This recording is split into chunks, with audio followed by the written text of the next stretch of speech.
Good morning, everybody. Welcome to the Underhood Show, presented by Mel Howland Ford. My name is Phil Nightingale. I'm the general manager, and Josh Prover, service director. Good morning, Josh. Good morning. Beautiful Saturday out there, isn't it? Yes, it is. Cannot believe that it is July. It is, isn't it? It's crazy. Absolutely Year is crazy. half gone. I don't know where this first half of the year went or whatever either, but it is what it is. So, but anyway, hey, it's a call-in show. Love to hear from you. 316-462-3673. Anything ailing your car, tires, brakes, batteries, whatever it might be.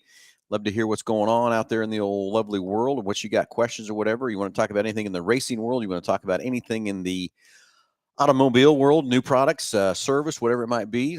Want to hear from you. 316-462-3673. That's the number that comes into the front desk in here at the dealership. And tell the gals that answer the phone you like to get patched in the podcast. And for each and every caller that calls on the phone, you get a great price package, about over $130. And as always, Josh, what's in that package? So we're going to mail it out to you, but it's going to consist of the works, which is an oil change and tire rotation. We're going to use Motorcraft oil and filter products while we have your vehicle. While we're performing that, we're also going to check over the steering, suspension, all the safety-related components on the vehicle, just making sure that it's ready to go for that next 5,000 miles of driving while we're doing that multi-point inspection. You'll also receive yourself $10 to Mel's Diner, so you can get yourself something to eat and drink while you're here with us at the Big Corner. Complete nitrogen for your tires, so you get all the great benefits that nitrogen has to offer. And then a BG products package, which consists of a can of MOA or motor oil additive for your engine oil, and then CF5 for your fuel system. Again, just getting that vehicle geared up and ready to go for that next 5,000 miles of driving. All right, 316-462-3673. Love to hear from you. Anything ailing your car, tires, brakes, batteries, whatever it might be. But anyway, Josh, I see on my other screen over here you got some interesting pictures coming up. So yeah, we got a couple of different things going. This I'm not exactly sure. I think this was last week or the week before. Had a couple of different vehicles come in, and so I've got two examples of vehicles that we got scheduled in or brought in just for recalls. That's all that they wanted completed, and just the condition of these vehicles. It's just scary what's driving out there on the road. You know, we talked, this has been, probably about a month or so ago. I don't know if you remember, but we had the truck with the brakes. And, you know, we talked a little bit about state inspections and, you know, should there be a state inspection or not? And, you know, I think there's a lot of different ways that people could look at that, but also at the end of the day, just like every other system or rule, if something's in place, people cheat it, you know? Yeah. And so to actually have it, I don't know is that it's going to do a whole lot one way or the other, you know? Well, and let's talk about some of these inspections and stuff too, Josh. Is you're just inspecting your car, like the multi-point inspection and everything else too. It's like yesterday, I'm headed to Salina in the race rig, and I'm running 75. That's the speed limit. I'm running 75 mile an hour, and here come this car. And I mean, it had to be doing 90. Mm-hmm. And bumpers are flapping off of it. You could not one tire wasn't shaking, doing something. And as they passed me, I could watch the hands on the steering wheel just shaking like, you know what? And I'm thinking, are you really driving that fast in that POS? Yeah. But that's on the road. But here's the problem is it's going to crash somebody and hurt somebody else. Well, that's not just themselves. Yeah. At some point you have a responsibility as a motorist to make sure that everybody else that you drive with, you know, on the roadways are safe as well. Yeah. And it's one thing to take that into your own hands, but when you're starting to deter the safety of everybody else, then, you know, that's a problem. And then, you know, in the couple of examples that I have here, or I guess the one example I have here is, you know, really you years ago, I think it was more prevalent than probably now, but a lot of people would change their own oil or service their own vehicle. And, you know, there's more to just the basic routine maintenance other than changing oil, you know, rotating the tires. You've got to check over these wear items on these vehicles. And if you don't get them on a lift or know the proper way to do it, you may not even be knowing that you're doing something wrong, or be able to avoid a breakdown, or potentially even, you know, a suspension component that comes loose and could potentially hurt somebody, not only the person driving the vehicle, but other occupants as well. And so that's why that multi-point inspection over somebody that's qualified makes all the difference in the world. Yeah. Okay. So what are these pictures you got over here, Josh? So the very first one is an actual video. And so this came to us, and this was just a recall. So I think if you go down now over to this screen in the bottom corner down there, and you can make it the all four corners. One more over there. You go. Click that deal. So this came to us as a recall, and the recall was actually for a uh, brake switch. So we didn't even, there was no real reason for us to raise the vehicle or anything other than to complete the multi-point inspection once it got here. But you can actually just play that video. Well, I think I'm going to play it. Uh,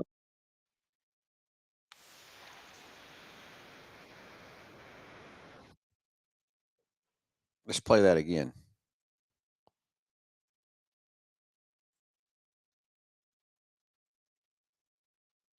and that's how that vehicle came in. Driving down the road.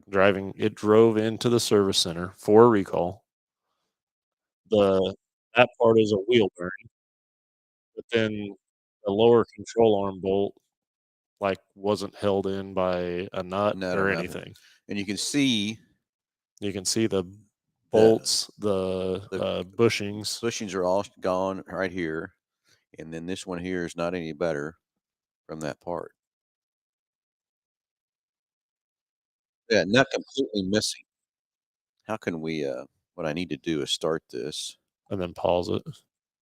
You just hit it back in the same spot.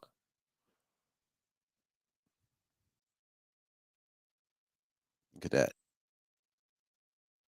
That is crazy. And that's what's driving down our road. And as you can see right there, that nut is completely missing right there. Yeah. Not even there. And you don't, I mean, and we start talking about taking care of your cars and taking care of, but if that does come off, guess what? You have no control. Like, the one wheel is gonna go one way, the other wheel is gonna go the other, and Mhm. you will lose complete Who knows where that car is yeah, going to go? there's no telling what direction that car will go at 70, 80 mile an hour. Going down the road is absolutely crazy. Yeah, that's just that car. Like I told you, the car that passed me doing about 90. That is crazy that that's driving down the road today from that part. So anyway, we could probably have a long discussion on everything about that and what's going on there from that part. Man, So just think then, about that has to drive like down the road. They surely, I mean, who knows? Well, they came in for a brake switch recall. yeah, that's what the vehicle was here What for. kind of car is that? So it is a I want to say like a Crown Vic. Hmm. So it's an older car. I think it was a 2003 or 5 or something But like irregardless that. of the age of the Yeah. car, it's still that is crazy. Yeah, Crazy, and crazy, then crazy. so you can close that deal out. Yep. We can bring that back up again later, but I think if you go down to the bottom corner there, and yeah, there you go. And then now up at the top, the next tab This over. one. Hmm. So this is Let me get this up here for a minute. yeah, and then you can make those pictures go the whole screen over there too. Well, Probably. they pretty much are. Yeah, that's fine too if you just want to leave it. So like what you're that. looking at here is the rusted frame out on this Yeah. car. Look at that frame. It's completely almost rusted in two from here to there. And what do we got here, Josh? What kind So this is an F-150, and again, it came in for a recall, straight up recall. But what you're looking at on the bottom portion of the screen is the frame rail. There's, I think, 4 pictures of the frame on each side, and this, safety wise, for maybe to hurt other passengers or uh, whatever. I'm not exactly sure. I think, structurally the truck would stay intact for itself. But my thing with this is, in a collision, the frame is a huge part of the Well, it looks like structural down integrity. through here too that there's something. Yeah, so that's your pinch weld Look over here. It's gone over here. Yeah, it's Maybe this so side. the bottom half of the like fender or quarter was completely rusted out, but the frame being a major structural part of the integrity of the vehicle, and then if you look through those pictures, like there is That thing's there's really nothing to keep the truck from almost kind of collapsing in on itself in the middle just with the weight of it. it's not far Yeah, from that. That's for it sure. is not structurally sound for sure. Yeah, so there you can see kind of that's the Yeah, from this the piece here, bottom all looking this is up. completely gone. That's your rocker panel, and then you Yeah. got the door fender as well. And this side of the frame over here is just as bad. And this truck needed some mechanical repair as well. But it's one of those things like you really shouldn't be investing money in this thing, just because the frame is unsafe. And I'm looking right there too. I'm thinking that the body bolt's not even got a nut on it. That is correct. Yeah. That nut is completely missing right there. Yeah. And that's what's holding the That's body what's onto the holding the frame. body onto the frame. Yeah. Yeah, and this is driving down the road. God forbid it gets close to me. And so that one came in for a recall as well, but then also had a concern in no AC. Worried about the AC, Yeah. huh? And so, a couple of different things with that is obviously one, just safety of the vehicle, but then two, I think order of priorities. And so again, kind of going back and talking about the multi-point and having somebody that is qualified, knows what they're looking for, what to recommend, but then also help a consumer be able to go through and prioritize, service needs, because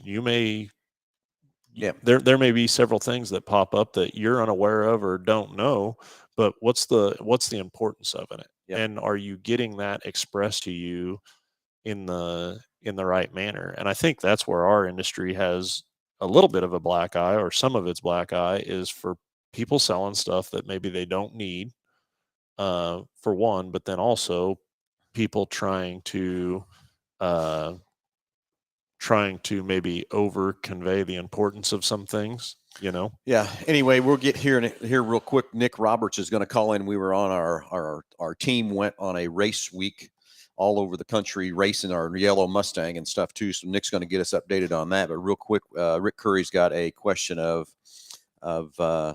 is there an easy way of finding out how to fix my pre-collision assist? It's blocked on my 2020 Ford Edge.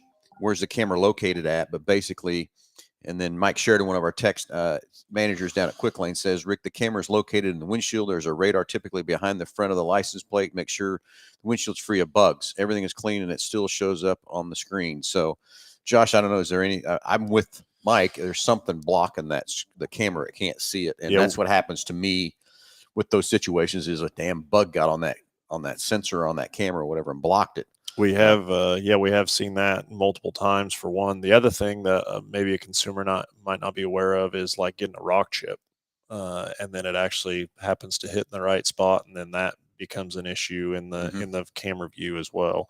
And so, just making sure that is clean and clear and got a good view. And it could still be a failure of some sort too, Rick, on that side of the point too. But that's step one in kind of the diagnosis. And usually I see it with bugs, and then also see it in the wintertime, like ice or whatever build up on the front of your car or whatever, too, will block those cameras or whatever. They can't see it. But Rick, we ought to get you a call after the show and get you in here and take a look at the Edge. If you've got everything super clean, and I know you do, I know how you take care of your stuff, Rick, from that part. And okay, so then Mike asks another question. Do you by chance get a new windshield? Because that's the next thing is if you put a windshield in today, you can't just replace windshields without going in and actually recalibrating and realigning everything up so everything syncs up and does what it needs to do from that part. But we'll see if Rick replies here in a minute and everything else too. We'll see if we can get some more information out of Rick, or maybe we just need to call Rick after. If you want to call in, no on the windshield. So Rick, you might have a failure there too, but I know you take good care of your stuff and everything's super clean and everything else too from that standpoint. But that's usually what happens when the cameras are messed up from that part. But we'll call you after the show, Rick, and maybe we need to get it over here and see if you do have a failure of that camera or something like that too. So anyway, let's go to the phones. We're going to talk to Nick Roberts. Nick, morning. Hey, good morning, guys. Hey, sorry to keep you on hold. We had to answer that question for Rick and everything else too. And he says, let me take the last plate off. Yeah, take that plate off and let's see what that does too, Rick. That might be I don't think taking the plate off is going to do anything for you on that part. So anyway, Nick, you guys took off last Saturday, right? Correct. Yeah, last Saturday, and it's called Race Week. Yep, Rocky Mountain Race Week. Rocky Mountain Race Week. So tell her you just got back last night. Of course, you got rained out, and imagine that, it got rained out. But you went on a tour. So kind of just tell everybody what the deal is, what we did with that, how we did it, and everything else, because it was it looks like you guys had a great week. Oh yeah. So we took the yellow Mel Hambelton drag car. We also took a van and a trailer with parts and fuel to help everybody along the way. And Rocky Mountain Race Week this year started in Kearney, Nebraska, and you had to start there and make, depending on what type of class you're in, whether you're in a heads-up class or an index dial-in class, you would make your pass. How many classes were there? I think there was like 10 or 11. 10 or 11 different classes. There was over 300 cars. Yeah, there was over 300 cars competing in the race, and then 100 cars that were competing in the what they call just the road week, where they got to drive their race car along, but didn't get to race in the actual race. So basically, you have to drive the car. You can't put it on a trailer and go to all these different events.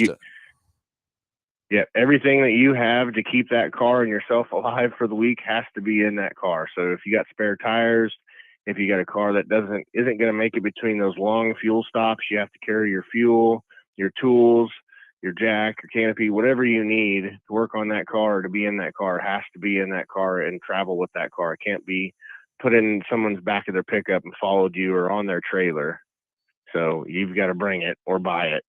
So basically, you're doing an average of an ET at all these different tracks, correct? Yep. So we were in the 12-0 class, and which is the biggest and most competitive class by far. There was over 50 cars that entered at the beginning of the week, and a bunch of them didn't make it. But you need to run as close as you can to 12.000 at every single track. At Kearney, Nebraska, we did great. We came off the trailer 12.003, and it was a one hit and done. It was like, okay, that put us in first place. And then by the end of the night, 11 o'clock, the air dropped a little bit, and the guy beat us by 1,000th. And then you have to, the next day, so on Sunday was a drive day. So we had to drive from Kearney, Nebraska, all the way to Denver, Colorado. I bet that was a fun drive. And they take you. It's a pretty cool drive. The whole time they make you follow a specific route, and there's checkpoints at every so far, and you got to take a picture with your car at the checkpoint to prove you went that way. And the whole way, there's people sitting on the side of the highway waiting for you to go by and waving and taking pictures, and people giving out free water. And there was a Napa in Colorado, I think Sterling, Colorado, that was giving away free hot dogs and burgers and stuff to people that were on the way. So it gets a lot of community involvement. Like every little town that you would go through, then people knew about it, and they were just sitting along the streets watching all the race cars all day. So it was pretty cool to see everybody enjoying it, and all the kids. The kids really love the Mel Hambelton car because it looks like a big Hot Wheels car. Yeah. So that definitely caught a lot of attention. We had a lot of people posting too that they saw you and different stuff, and took pictures with it and sent it to us and everything else too. So that car it's a fun car to play with. And of course, that's its sweet spots, that 12-second car. I mean, that's about where it runs all the time. So that was perfect class for the car. So you went to Denver, and I heard you had a little bit of trouble in Denver because the great air that Denver has, right? Yeah, so you got elevation that hurts you in drag racing, being on the side of a mountain, and then the corrected DA is the worst number to look at. And on average, it's usually like 82 to 8,800, I believe, in Denver. We were seeing numbers at 9,000, 9,900 and above for most part of the day while we were there. The higher the number, the thinner the air, right? Yep. And the harder it is to get cars to make power, especially a car that has, like the yellow car, it's an NA car, doesn't have any type of power adder, no nitrous, no nothing. So there's not a lot you can do. You can try to cheat weight some way, pull something out, or you can try to wait until the air falls at the end of the night, right before the track closes, which is what we end up doing. But yeah, it's a struggle, and it's a struggle for everybody in every class. Even if you're a turbo car or nitrous car, you're going to have to figure ways to clean the tune-up up, or add more timing, or add more air, and that's what makes the whole experience, yeah. So we ended more up competitive and easier. You end up running a 12.3 there, right?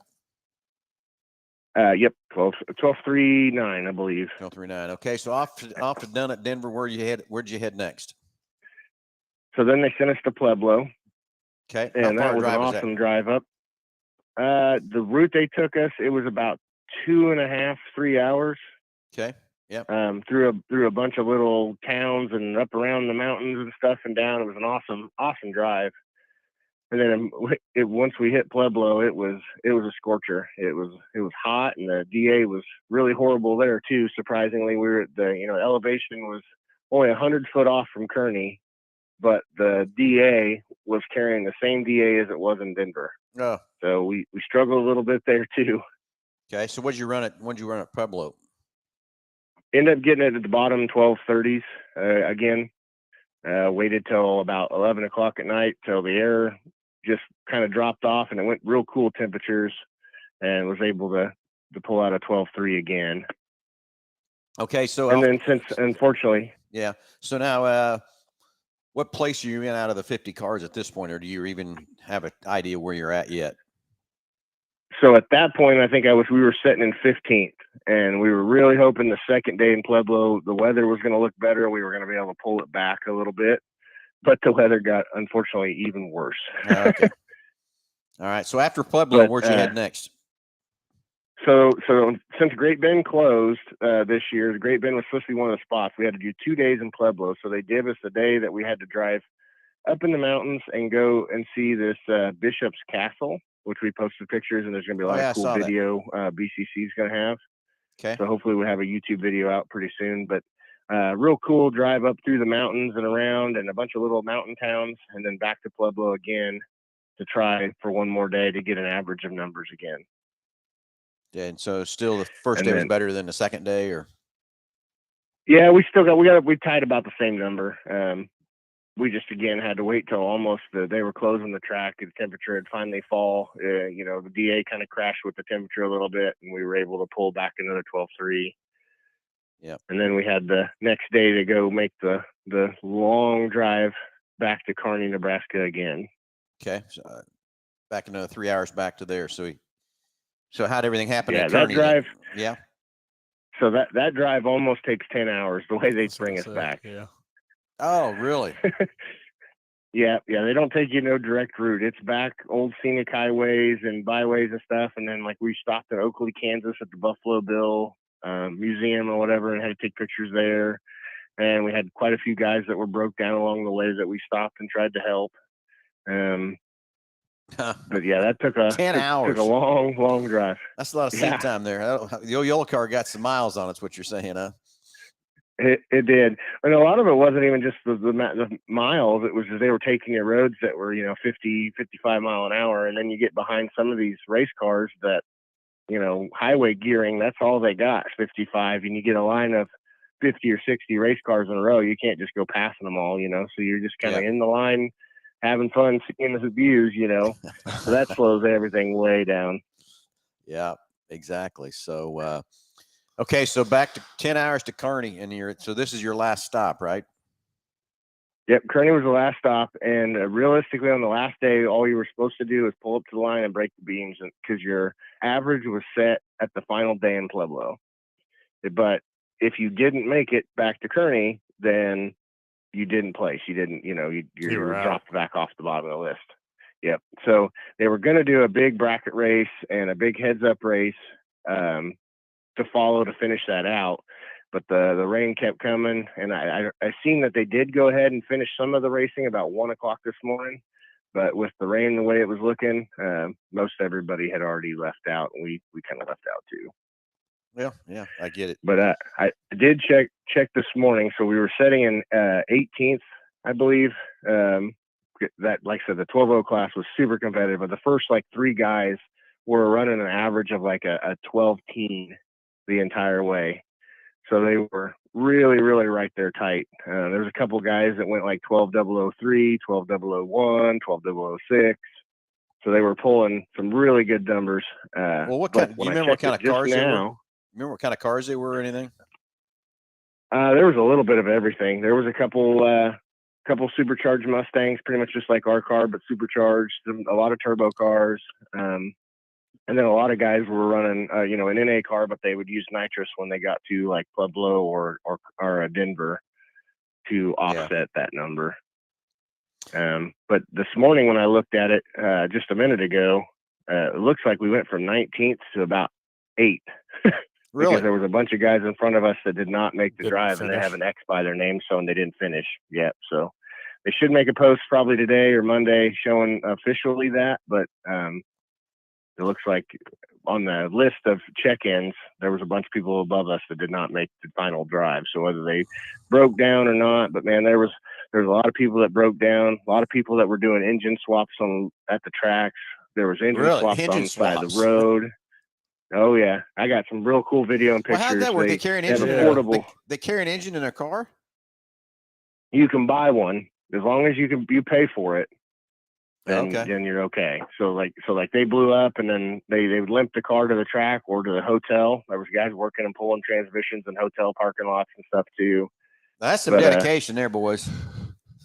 Talk oh about yeah, so E for effort. Yeah. Yep.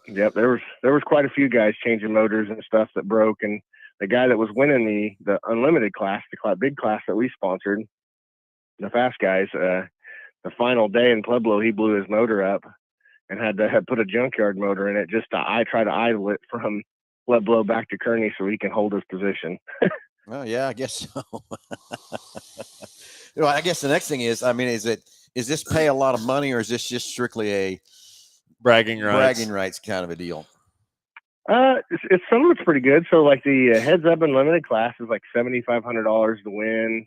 I mean, there's pretty good money at like Hot Rod Drag Week. There is no money. You win a jacket, and that's kind of the popularity of it started falling when Rocky Mountain Race Week came out, and there was some decent payouts and tons of prizes. So like the whole trip, they do different prizes for, like, if you're a chick racing, they did Wicked Chick class, and the chick with the fastest ET won $100 every day, or fastest reaction time. And so they do lots of prizes and stuff throughout the whole week for different people. If you were what they call the young gun, like if you were a younger kid doing it, if you were a rookie, your first time, doing it, and you made certain points or checkpoints, they would vouch you as rookie of the day, and they'd give you some money. And so there was a lot of prizes and stuff that go along the way. None of it's like huge numbers, but it's definitely worth it. Well, that's cool. And I know we're going to have a lot of great video, because I know you guys took a bunch of GoPros with you. We'll, of course, our hours, we haven't even talked about that yet, Josh. So next week we'll get Big Corner Creative and get them getting the videos up. So you have to stay tuned to our Facebook page and YouTube page of all the great video you guys got and everything else of the deal. So that's pretty cool. We got 8th from that part. So as I was headed to Salina last night or yesterday afternoon, I saw the van coming back. I don't know. I must have missed you in the Mustang coming back or something.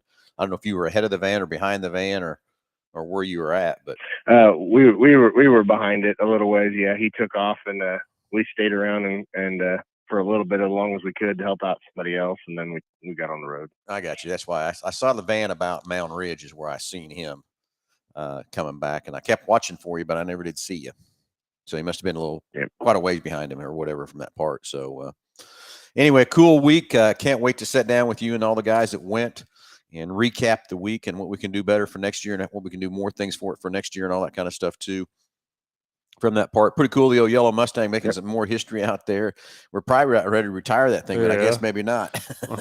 So yeah, we'll have to make sure the 21 Mustang's ready to go for next year and all dialed in and stuff. We just didn't quite get everything dialed in with the new motor that's in it. So hopefully the guy can get the tune all dialed in this next week and stuff. We can have some fun with that next year. Of course, we got to get some more fun going on this year. It's just time to go get that car it's out. Time to be on the track. Of course, we got to find us a driver for it, Oh boy. Yep. Oh boy. That's true. So yeah, I can't wait to see the videos. Can't wait to see how Big Corner Creative puts that out there. Everything you guys did this week. So Nick, once again, thanks for going out there and representing us very well. And congratulations on the 8th place. That's pretty cool for the old yellow car. We got to do something for the 8th place on that deal. That's for sure. Yep. So, well, okay, buddy. Thanks for the update. Thanks for taking the week and going out there and having a little fun. But I know it's pretty tiring, but I also bet it was pretty damn fun too. Oh yeah, it's one of those deals, and they said it in the drivers' meeting. You know, by the end of when you get done with race week, you're gonna hate it, and then the next day you're gonna think about all the fun you had, all the cool people you met, and then you're gonna love it and can't wait to come back. He said it's the weirdest addiction you'll ever have in drag racing. I tend to agree. Yeah. Well, very cool, Nick. Thanks for the update, and have a great holiday weekend, buddy. Yep, you guys too. All right, man. Talk to you soon. Anyway, that's the thing, Josh. We haven't really talked about. I don't know if Jason's still holding on there, but we had to get Nick all updated and everything else there. Delbert all took off to go play with his grandson. Have fun with that, Delbert. And yeah, Rex, pretty down and out about Great Bend. Hopefully they can get that track figured back out and get it refixed and get it opened back up on that part too. So from that part, but we'll see if Jason's still hanging in there or not. But anyway, our holiday hours, everybody, just so you know that today we're open for normal hours, everything else like that. But then we are closed every Sunday, of course. But we're closed Monday and Tuesday here at Mel Hambelton Ford. It's going to be great to have I don't want to do it on 3 days, Josh. Crazy. Yeah, crazy. Have a good 3-day weekend. Some of our guys are getting 4-day weekends and stuff. And I know a lot of people are, and everything else too. I had one guy make a negative post out there about us being closed and everything else too. But you know what? This is not about us, about the customer. This is about our employees. This is great for employees to get this time off. We work very, very hard here. We put a lot of hours in and everything else like that. So this time and taking Monday off is an extra day, and it's about our employees. We're here to take care of them and have a great work environment and a great attitude and everything else on that part. But that's why we're doing what we're doing, is to take care of our employees. So it's going to be fun to have a 3-day weekend. That's for sure. Yeah. So, I know a lot of guys were looking forward to it as well. And, you know, they, the week leading up to this, or this week, it was extremely busy. Everybody knowing that, you know, we needed to kind of stick to the grindstone to make sure that we're able to get everybody taken care of. And then next week, coming back on Wednesday, it'll be the same thing. These guys are going to hoof it, that's for sure. So yep, exactly. So anyway, Jason must have hung up, I'm sure, because we waited too long there. I apologize about that, Jason. Yeah, Jason, sorry, but we needed to get Nick on the phone there and talk about everything that went on Rocky Mountain Race Week, and can't wait to recap with those guys and everything else too. But the old yellow car making some more history. That's pretty cool. Pretty cool. The old burnout king is what he is. But, I will say that car is consistent. It's going to go down the track almost the same time every time, and then it's going to do the best burnout ever. So, yeah. And that's about all the miles on that track. It's either one or the other, or all the miles on that car. It's either one or the other. That's for sure. We need to, if there's a way to record it up and see how much of that time that it's running that it was wide open. Oh, versus yeah. But it is a cool burnout car. I don't know what it is about that thing, but it can do a burnout like second to none. And yeah, mapping out the throttle position sensor in that car, I'm not sure it'd be the funnest thing ever, because it's either on or off. Yeah. That's all you get. Yeah. So anyway, Josh, what else we got on the plate today? Talked about our holiday hours and stuff. I hope everybody has a great and safe and happy 4th. Blow a lot of fireworks up and celebrate and have fun. Be careful. Be safe. Be safe. Exactly. The other thing is just recognize the holiday, you know, the independents and veterans and stuff like that, for sure. Exactly. So you got any big plans for the 3 days? You know, I'm going to get through today, and then we'll start making plans after that. I just, it snuck up on me, I guess, from that side. So let's go to the phones. I'm not sure. Let's, Jason. Hey, good morning, guys. How are you? Good morning. Sorry about the wait there, bud. Oh, you're fine. Happy 4th of July. Yeah, you same too. to you. You're live with Under the Hood. What's going on? Yeah. So I have a 2015 Ford F-150. I brought it in there a couple months ago. They've replaced the head gasket, oil pan, and oil pan gasket. And now when you start it up, white smoke will come out from the tailpipe, and it'll probably last about 30 seconds and then dissipate. But it does it every time you start the truck up. Is that normal, or is that something that probably needs to be looked at? Yeah, so there is some white smoke is normal. What year was that again? One more time. 2015. Yeah. Do you know what motor is in it? Is it the 3.5, the EcoBoost, or is it Is it the 5 liter? I think it's got the 3.5. Yeah, it's got the 3.5 EcoBoost. Yeah. So some white smoke is normal for that. They have an oil consumption spec out there, and I think it's I'd have to relook it up, but I think it's like a quart or a quart and a quarter in like 1,000 miles for oil consumption on that thing. It depends on the time of the year too. It may be worse than others, but yeah, some white smoke on that is normal at startup. Okay. The main thing is that it goes That's away. Okay. After it's been running for a little while. So, but we'd be more than happy to. Yeah, it does. Yeah, be more than happy to retake a look at it just to make sure everything's good. I would just advise, checking the oil, making sure, that we're checking the oil at different intervals. Maybe 500 miles, 1,000 miles, and just How make many miles sure are on the truck? It's got 120. 120. Yeah. Okay. Yeah, and then the other thing would be looking at GDI service on it as well. Would be something that would help that truck. How long has it been doing it, and when did it start? It's been in it for quite some time. Okay, let me So ask you I another just question. didn't, and then Was it doing it before the head gasket or after the head gasket stuff? it was doing it before too. It was doing it before too. Okay. Yeah. Yeah. I think maybe what we need to do is try a GDI oil service the next. How soon are you due for your next service? I'm about 3,000 miles out. Okay. So whenever you get ready, we need to talk about that and do a GDI oil service to it and see what that does. It might that might take care of it, and again, it might not. Yeah, the biggest thing is, like I said, just monitoring that oil and making sure that we're not using an excessive amount of oil. But like I said, some white smoke for those is normal conditions. Well, it'd be interesting. Just do a little test here, Jason. I'd love to, let's throw it. Part of your package, we'll change it into a GDI package, and I would love to get that thing in here quick and go ahead and do a GDI service, and then let's see what that does and see if it changes anything or not or whatever, and be a little test battery for us. Now, Mike Sheridan jumps in here and says, might check the coolant levels too, but let's let us do all that checking and stuff for you too. So after we get done with the show here, Jason, we'll call you and we'll set a time up. We'll get it in. Let's do a GDI on it, and let's see what that does to the truck and see if that helps. Hey, I appreciate it, guys. All right. Sounds good, buddy. We'll be in touch. Okay. Thanks for the call. All right, you guys have a safe 4th. Hey, you too, You buddy. too. Okay, we got a couple more callers coming up, so we'll get Mr. Wilson on next, and then we got Grant Murray next. So, Grant, hang tight when we get Mr. Wilson on the phone here, and we'll see what's on their questions and stuff too. So, be interesting to do that GDI oil service, Josh, and see what happens to that truck and everything else too. And like Mike Sheridan said too, maybe there is some coolant or something in that's given a little bit of an issue too. Not sure, but we'll see here once we do. And I guess we also what GDI is. That's a chemical from BG products that we use. But basically, you pour it in the oil before you change it. And basically, what it's doing is it's going on the backside of the rings and the cylinders and everything, and cleaning everything up to get these rings to move a little more freer, because carbon will build up on the back of the rings and make them not move to where they can't seal in the cylinders, and that's where that oil's blowing by.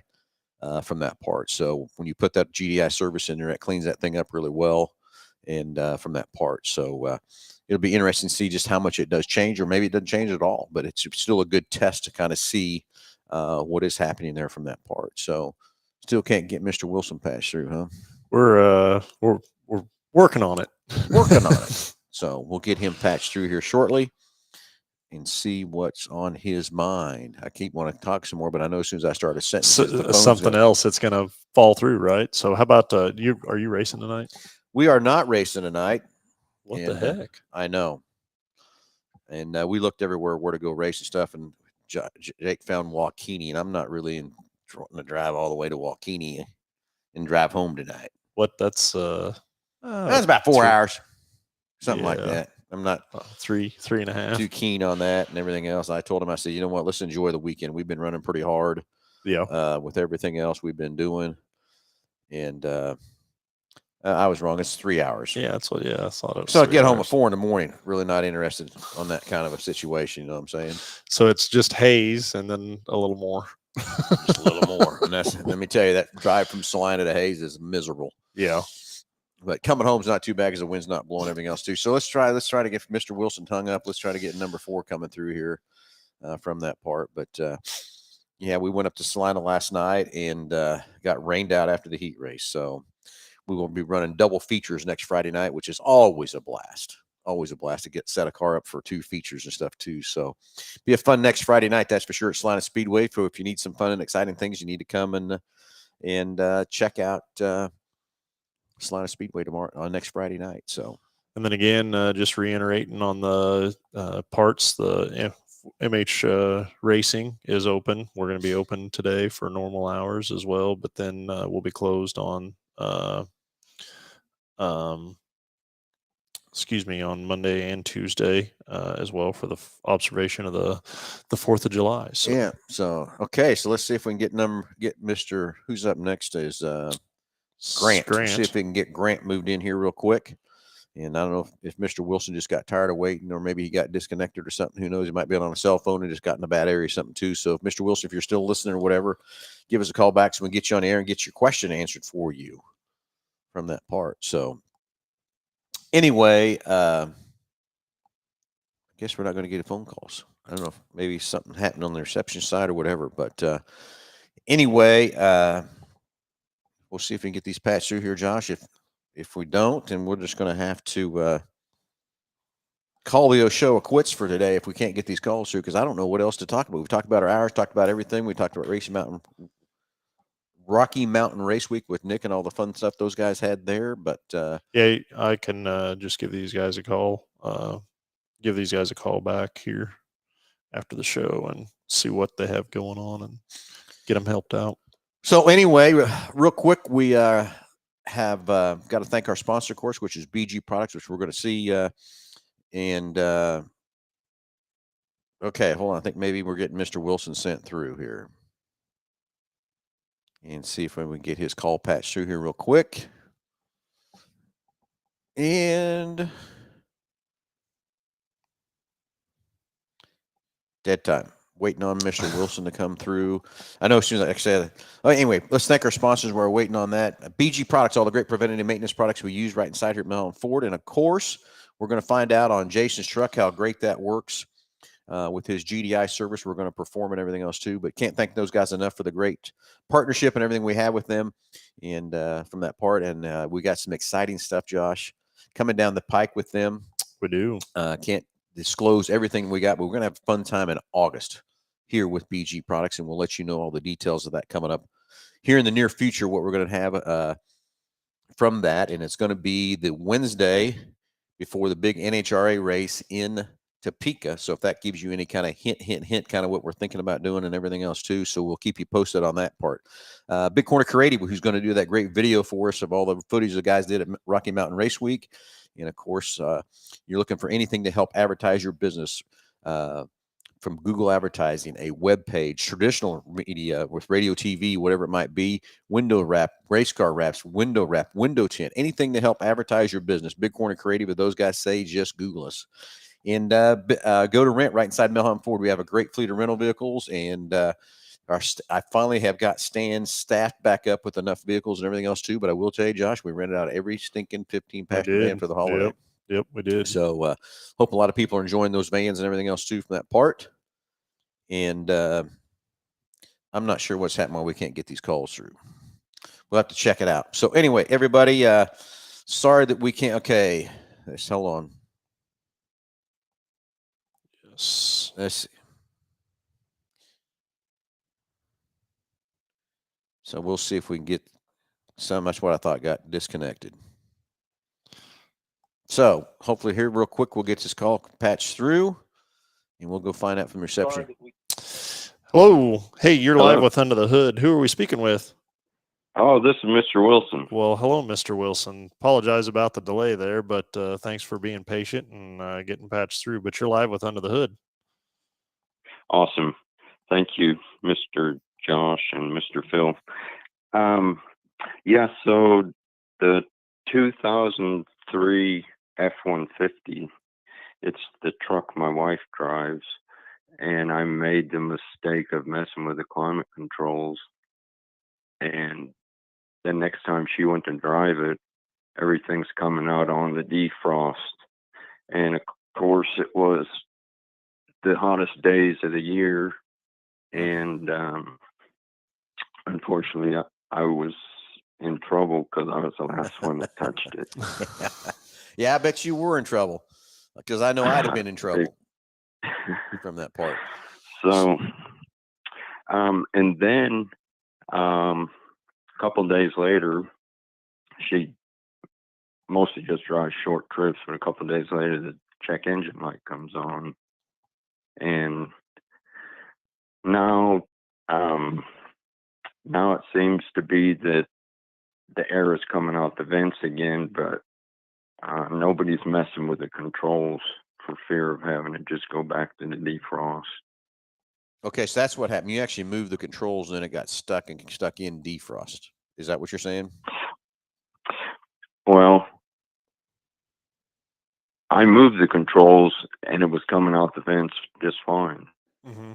She went to drive it the next time, and no one changed the controls, and it started coming out the defrost. Yeah, what year is that again? It was a 3, you said, 2003? Yes. Yeah. So those are vacuum actuated actuators, and I'm guessing that there's a vacuum leak somewhere in that system.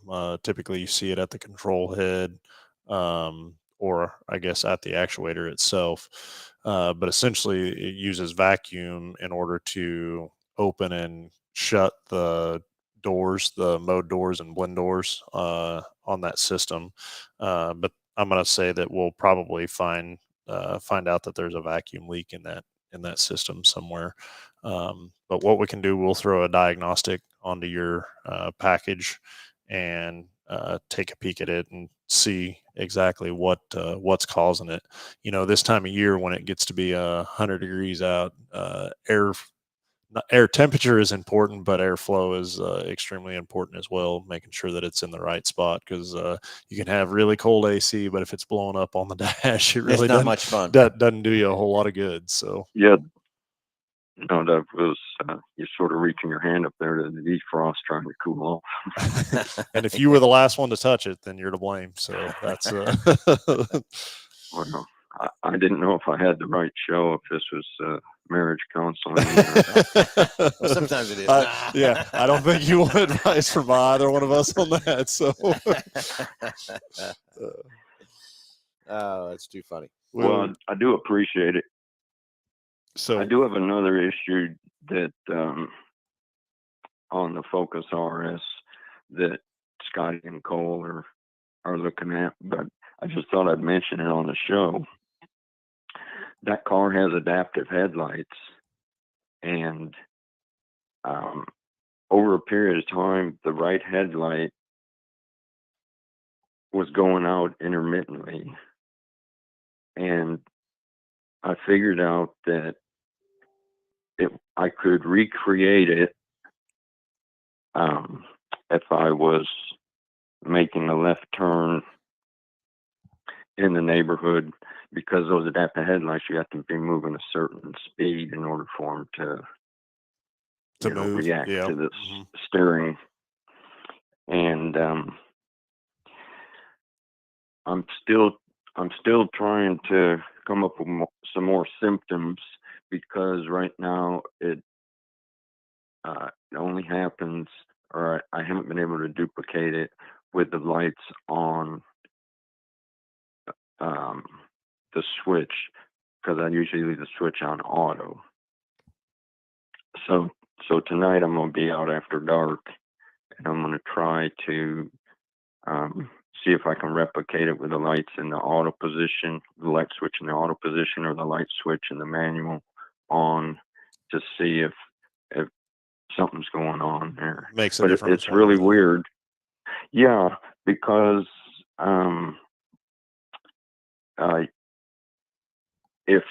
if the left turn is sharp enough, like some of the on and off ramps on the turnpike, I've noticed that the light goes out, but I can turn the switch all the way up to off and back on, and by then I'm going straight again, and the light comes back on. Yeah. So I don't know if there's a way to, when I'm going through the corner, to leave the steering wheel cranked where it's at, and then turn the switch off and back on and see if it would come on there. I still have to mess with it some more. But I got Scotty and Cole looking at it, and we're sort of baffled, as to what can be causing it, unless there's some wiring internal to that right headlamp. One of the things, we should be able to replicate that on a lift and driving it on a lift, I would think. So I'll have to visit with those two gentlemen and see what, because like you said, by the time you mess with the switch in a turn, you're got to turn it back straight again. So Right.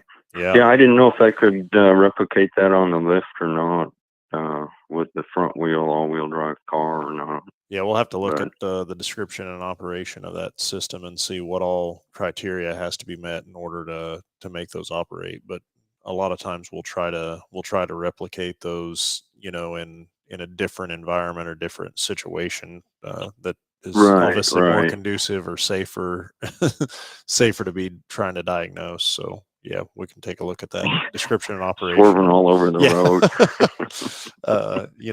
I've been in situations before checking out wheel bearings and kind of I've done that sometimes too. I'm getting pulled over and think I'm drunk or something, moving the car from side to side, and I'm sure an officer is not going to think of it from the mechanical side of things, more really, sir. I was really checking the wheel bearing, more the safety side of things. So step out of the car. Step out of the car, hands behind your back, but blowing this. So yeah, I'll visit with those two, and we'll take a look at the description operation and see what we can come up with there. But let's get that F-150 in and get your wife on the better side on the better graces side of things. So God bless you. Very good. Thank you very much. So, hey, thanks for the call, buddy. Happy Independence Day. Hey, you too. Same to you. All right. Okay, we got one more caller hanging on here. Let's see what we got coming in from still have Grant. Grant's been waiting quite a while there. Grant, sorry about that. So hang tight, buddy, and we'll be getting you fixed up here. Grant, you're live with Under the Hood. Thanks for the waiting, and what's on your mind, buddy? Hi, I was wondering about the new Mavericks that are coming out, and when the what is it called? When the order banks will be opened up. Well, you kind of called at the right time, because we just had a phone call with Ford yesterday, talking about production, what's going to happen, and everything else too from that standpoint. And this truck is a great little truck. It's amazing to me and everything else like that. And I've been so excited about this truck. The demand of this truck is crazy. We are ending up, it looks like we're going to have about 30 some trucks that we have orders for 23s that are going to get pushed into 24s. And the number they're giving us for 24s is not a very big number, which is disappointing at one point. And the other thing that's really disappointing in my situation too is they're only going to build 35% of the production is going to be hybrid. 65% is going to be the 2.0 gas. I was hoping it was going to get flipped the other way around, but they're trying to tell us that they're still having troubles getting everything they need to build the hybrids and everything else too. And I know that's what everybody wants. And I'm going to tell you, the 30 some trucks that I have that are going to get moved to 24s, they're all hybrids. None of them are the gas motor trucks from that part. So the order banks are going to open up somewhere in the mid-July is what they're telling us. Of course, every time they tell us, those dates get moved around a little bit, whatever. I know what date they said to me, but I'm going to say mid-July, because it's never been the exact date they say, or it's been late in the day or whatever from that standpoint. So mid-July, the order bank's going to open up, and we'll see what we can do there too. And from that part. So that's kind of the questions. Any other questions you have on the Maverick or anything? No, that was really it. I've been looking at the Mavericks a little bit, but I was really wanting the hybrids. So Yeah, I know. So hang tight around mid-July, and do you have a salesperson you're working with here yet? do what? Do you have a salesperson you're working with here, Grant? No, not yet. Okay. Well, we've got your number and stuff. I will see if I can do to get somebody to call you so that way when it's time to get in the order bank or whatever, we can get you in here and get you fixed up. Okay. All right, awesome. Thank you very much. Thank you, buddy. Thanks for the call. Yep. Okay, Josh. I think we finally got everybody through. Yeah, I do believe so. So everybody, thanks for the calls. Thanks for everybody listening and watching. But most importantly, our hours, we're closed. Of course, Sunday. We're here all day today like we're normal hours. But then Monday, Tuesday, we are closed. We'll be back in regular hours on Wednesday. So thanks, Lisa, for letting us have this time off. But like I said, we had that one gentleman make a negative comment on Facebook. But you know what? This is about our employees. We're here to take care of our employees, and everybody needs that extra time. We've worked so hard so far. This whole half a year is gone already, Josh. That is crazy. Absolutely crazy. From that part. So everybody, happy 4th of July. Celebrate. Be safe. I don't know about you, Josh, but I'm going to blow a lot of firecrackers and stuff up too. So everybody, but be safe and everything else from that part. Hey, everybody, we'll talk to you next Saturday. Thanks for watching. Thanks for listening. Thanks for all the great calls. And everybody, happy 4th of July. We'll talk to you next Saturday.